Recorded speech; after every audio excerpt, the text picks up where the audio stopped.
अस्सलामुअलैकुम, आप देख रहे हैं GNN। मैं हूँ हुदा शाह। मैं हूं अंजला इरफान। बुलेटिन के आगाज में आपको बताएं कि Olympics gold medalist Arshad Nadeem अपने घर पहुंच गए हैं। वालिदा ने गले लगाकर उनका इस्तकबाल किया, बेटे का माथा चूमा और जीत पर मुबारकबाद दी। अरशद नदीम भी आबीदा हो गए। इलाका मकीनों ने कौमी हीरो को भरपूर अंदाज में वेलकम किया। लोग अरशद नदीम की एक झलक देखने के लिए उमड़ आए। पेरिस में तारीख रकम करने वाले अरशद नदीम का आबाई गांव पहुंचने पर वालेहाना इस्तकबाल, फूल निछावर, पुरजोश नारेबाजी। कौमी हीरो लाहौर से काफिले की सूरत में आबाई इलाके मियां चनू में मौजूद अपने घर पहुंच गए, जहां हजारों लोगों ने कौमी हीरो का पुरतपाक इस्तकबाल किया। इलाके के दाखिली दरवाजों पर खुश आमदेद अरशद नदीम के बैनर्स आवेजा किए गए थे, जबकि अरशद नदीम की आमद पर ढोल की थाप पर भंगड़े भी डाले गए। फिजा पाकिस्तान जिंदाबाद के नारों से गूंज उठी। अरशद नदीम को वेलकम कहने के लिए अरकान असम्बली इंतजामिया भी मौजूद थी। अपने गाँव मियां चन्नू की जानिब सफर के दौरान जगह जगह कौमी हीरो का शानदार इस्तकबाल किया गया। अरशद नदीम का काफिला चीचा वतनी बाईपास पर पहुंचा तो शहरियों ने फूलों के हार पहनाकर उनका इस्तकबाल किया और अरशद नदीम कौमी हीरो और पाकिस्तान जिंदाबाद के नारे लगाए। अरशद नदीम की वालदा का कहना था कि मेरे बेटे ने पूरी कौम का सर फख्र से बुलंद कर दिया है। खुशी को अल्फाज में बयान नहीं कर सकती। बहुत खुशी यार, मेरे बेटे ने पाकिस्तान का नाम रोशन किया। पाकिस्तान की दुआएं से और पूरी मुल्क की दुआएं से, माँ की दुआएं तो अल्लाह ताला बहुत कबूल करता है। अरशद नदीम की भाभी ने कहा कि अरशद नदीम ने जो सोचा आज वो कर दिखाया। मुझे अरशद भाई पर बहुत ज़्यादा फख्र है। माशाल्लाह उसने पाकिस्तान का नाम रोशन किया है और सबकी उम्मीदों को जो है ना पूरा किया है और हम लोग बहुत एक्साइटेड हैं, बहुत खुश हैं और अरशद का बहुत बहुत शुक्रिया, दिल की गहराइयों से उसका शुक्रिया अदा करते हैं। Olympics gold medalist Arshad Nadeem ने लाहौर से मियां चन्नू जाते हुए रास्ते में नमाज फजर की अदायगी के लिए रायविंड के तबलीगी मरकज में क़याम किया। इस अहम कामयाबी पर अरशद नदीम अल्लाह के हुजूर सजदा शुक्र भी करते दिखाई दिए। पाकिस्तान का नाम रोशन करने वाले अरशद नदीम का पाकिस्तान पहुंचने पर फकीदुल मिसाल इस्तकबाल किया गया। वज़रा ने फूल के हार पहनाए। हीरो की झलक देखने के लिए हजारों शहरी एयरपोर्ट पर पहुंचे। फजा पाकिस्तान जिंदाबाद से गूंजती रही। एयरपोर्ट से बाहर भी लोगों की कसीर तादाद मौजूद रही जो कि अरशद नदीम की एक झलक देखना चाहते थे। पुलिस और ASF ने भी खुसूसी प्रोटोकॉल दिया।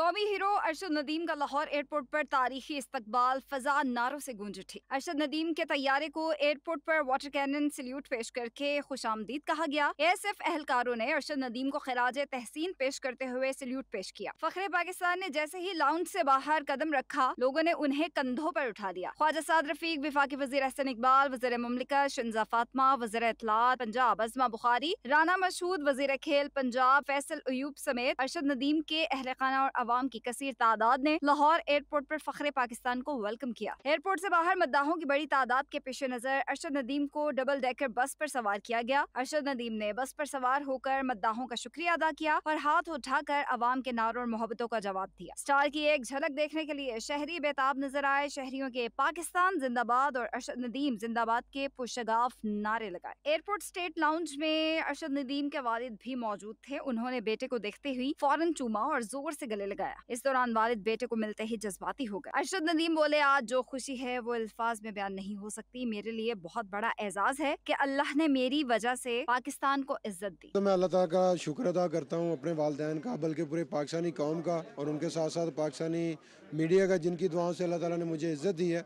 और अगर देखा जाए तो इसके पीछे मेरी बहुत सारी मेहनत है, मेरे कोच साहब की, सलमान इकबाल भट्ट साहब की। अरशद नदीम ने 40 बरस के तवील इंतजार के बाद ओलंपिक्स में पाकिस्तान के लिए पहला गोल्ड मेडल जीता। आइन में तमाम अक़लियतों को बराबर के हुकूक हासिल हैं। तमाम मज़ाहिब के लोग आज़ाद शहरी हैं। सबको यकसा हुकूक और नज़रियात के मुताबिक ज़िंदगी गुजारने की आज़ादी है। वज़ीर आज़म शहबाज शरीफ का अक़लियतों के दिन के हवाले से खुसूसी तकरीब से खिताब कहा। उम्मीद है तमाम अक़लियतें मुल्क की तरक्की के लिए अपनी काविशों को जारी रखेंगे। वज़ीर आज़म की फ़लस्तीन पर इसराइली मज़ालिम की मज़म्मत, कहा इसराइल गज़ा में मज़ालिम ढा रहा है, दुनिया खामोश है, क़ौम आलम जंगबंदी में अपना किरदार अदा करे। अक़लियती बरादरियाँ जो पाकिस्तान में रहती हैं, उनके तहफ़्फ़ुज़, उनकी सिक्योरिटी के लिए जितना भी वफाकी हुकूमत और सूबाई हुकूमतें अपने ताई इक़दामात उठाएंगी वो कम होगा, इसलिए कि उनकी खिदमात जो हैं हमेशा याद रखेंगे। आइन और कानून के मुताबिक मुसावी हकूक मुहैया होंगे मुसलमानों के साथ। जो इसराइली हुकूमत और वज़ीर आज़म नेतन्याहू जो अपनी फौज के साथ मिलकर निहत्ते मुसलमानों के ऊपर बमबारी की गई और दिन रात ये आग उन पर बरस रही है और दुनिया खामोश है। इदारे जो आलमी इदारे इसी वक्त के लिए दिहाइयों पहले मार्ज वजूद में लाए गए थे कि दुनिया में अमन कायम करें, वो करारदादें पास करते हैं, उसकी रद्दी बराबर भी उसकी वक़्त। Welcome back. वज़ीर-ए-आज़म शहबाज शरीफ से इमाम मस्जिद नबवी सल्लल्लाहु अलैहि वसल्लम डॉक्टर सलाह मोहम्मद अल-बदीर की मुलाकात हुई है। इमाम मस्जिद नबवी ने वज़ीर-ए-आज़म को खादिमुल हरमैन शरीफैन शाह सलमान बिन अब्दुल अजीज़ और दीगर सऊदी क़यादत की नेक ख्वाहिशात का पैगाम पहुँचाया। वज़ीर-ए-आज़म की जानिब से इमाम मस्जिद नबवी और उनके वफ़द के एजाज़ में इशाया दिया गया। वज़ीर-ए-आज़म का खादिमुल हरमैन शरीफैन शाह सलमान बिन अब्दुल अजीज़ और सऊदी वली-अहद शहज़ादा मोहम्मद बिन सलमान के लिए नेक ख्वाहिशात का इजहार। वज़ीर-ए-आज़म ने कहा कि पाकिस्तान और सऊदी अरब के ताल्लुकात लाजवाल हैं। सऊदी अरब ने हर मुश्किल घड़ी में पाकिस्तान का साथ दिया है। JUI के सरबराह मौलाना फजल रहमान का कहना है कि मईशत मुल्क की रीढ़ की हड्डी है, हड्डी में सकत ना हो तो मुल्क कैसे खड़ा होगा। पेशावर में ताजुर कन्वेंशन से खिताब करते हुए मौलाना फजल रहमान ने कहा कि मईशत की बेहतरी के लिए किरदार अदा कर सकते हैं। अमन और बेहतर मईशत तरजीहात होनी चाहिए, सबको यकजा करना इंतहाई ज़रूरी है। अपने वतन पे जरा नजर डाल लीजिए, हमारे इस वतन में क्या अमन है? क्या हमारे मुल्क में मईशत है? क्या हमने कभी बिन हैसुल कौम, चाहे वो हुक्मरान हो चाहे वो अवाम हो, इस पहलू पे नजर किया? लम्हे लम्हे हम अल्लाह से बगावत कर रहे हैं। इस वक्त पूरी दुनिया में अगर माशी लिहाज से कोई डूब रहा है, खित्ते में अगर कोई मुल्क माशी लिहाज से डूब रहा है, तो एक तनहा पाकिस्तान। हमारी असम्बलियां, हमारी पार्लियामेंट, अवाम के नुमाइंदगान की पार्लियामेंट, उसमें लोग जरूर बैठे हैं अवाम की नुमाइंदगी के नाम पर, लेकिन मैं अलल ऐलान ये बात कहता हूँ और कह चुका हूँ कि उसमें जाली किस्म के नुमाइंदे बैठे हैं, अवाम के हकीकी नुमाइंदे नहीं बैठे। और जिस ऐवान पर अवाम का एतमाद नहीं होगा, कभी अवाम के मसाइल हल नहीं करें। 77 साल में आज तक पब्लिक अभी भी आपका एतमाद नहीं। वफाकी वज़ीर कानून आज़म नज़ीर तारड़ का कहना है कि सुप्रीम कोर्ट के नए चीफ जस्टिस का नोटिफिकेशन महीना पहले या बाद में होने से फ़र्क नहीं पड़ता। 25 अक्टूबर में काफ़ी रोज़ हैं, आइन में जो तरीक़ाकार है वही होगा।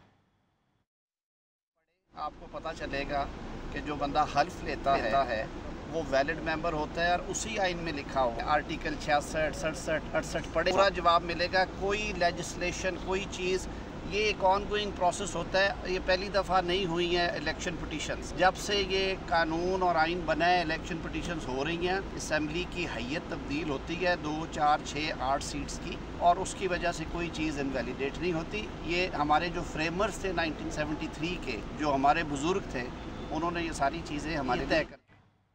नाज़रीन, मुल्क में IPPs के साथ मुआहिदों में गलतियाँ करने वालों को सज़ा मिलनी चाहिए। वज़ीर ममलिकत ख़जाना अली परवेज़ मलिक की तजवीज़। GNN के प्रोग्राम व्यू पॉइंट में गुफ्तगू करते हुए कहा कि जिन IPPs ने मुआहिदे के खिलाफ वर्जियाँ की हैं, नेपरा उनको पकड़े। अली परवेज़ मलिक का मुकम्मल इंटरव्यू आज रात 10:05 पर GNN पर नशर किया जाएगा। जगह मुआहदे की खिलाफ वर्जी हुई है, जानबूझ के हुई है, तो उनके मुआहदे ना सिर्फ कैंसिल होने चाहिए पर उनको कटहरे में खड़े करके करार वाकई सजा देनी चाहिए। कौन करेगा मालिक साहब? मैं आ रहा हूँ सर, नेपरा को अपनी तहकीक तफ्तीश आज तक कर लेनी चाहिए थी। सबसे पहले तो उनको बुला के पूछा जाए कि उन्होंने किस तरह तसल्ली की और किस तरह से टैरिफ डिटरमिन किया। कैपेसिटी चार्ज को जो हमने विलन बना दिया ना, जब आपका बायर ही एक हो, हुकूमत पाकिस्तान, और आपकी डिमांड जो है सर्दियों के अंदर 10,000 हो जाती हो, गर्मियों के अंदर 30,000 हो जाती हो, तो मेरा नहीं ख्याल आज भी आप कोई मंसूबा यहाँ पे लगवा सकते हैं बगैर कैपेसिटी चार्ज के, क्योंकि कोई भी सरमायादार वो प्लांट नहीं लगाएगा जब तक आप उसकी सूद की किस्त कवर नहीं करेंगे। तो हम उसको विलन बनाने के बजाय इस चीज़ की तहकीक करें कि अगर हमने कैपेसिटी चार्ज 100 मेगावाट के प्लांट का दिया था कि भाई जब मुझे ज़रूरत होगी तुम 100 मेगावाट की बिजली डिस्पैच करोगे, तो आज क्या वो 100 मेगावाट दे भी सकता है कि या उसने उसके ऊपर प्लेट 100 मेगावाट की लगवा दी है, असल में 50 मेगावाट है, तो ये भी चोरी है, ये भी उसकी कॉन्ट्रैक्चुअल ब्लीच है। कराएं फोरेंसिक ऑडिट, कराएं पता, जिसने चोर बाजारी की है उसकी गर्दन काटें, उसके साथ बैठ के जो उसको करार वाकई सजा देनी है। मुसन्निफ खलील रहमान कमर का कहना है कि अभी फर्द जुर्म की कार्रवाई शुरू नहीं हुई और सिलसिला मुआफ़ी तलाफियों पर पहुंच चुका है, लेकिन मैं इनको नहीं छोड़ूंगा। तफसीली गुफ्तगू आप प्रोग्राम GNN के संग में आज रात 11:05 पर मुलाहिजा कर सकते हैं। बिकॉज पुलिस को पहले दिन सच का मालूम था, जितनी लेजिटिमेट कोऑपरेशन मुझे चाहिए थी वो उन्होंने दी।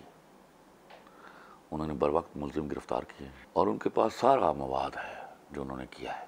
आलमोस्ट सब के इकबाली बयान है। अब वकील जब कुछ सिखा लेते हैं तो चौं चौं करते आगे, लेकिन वो जो अनडिनाएबल फैक्ट्स हैं और सबूत हैं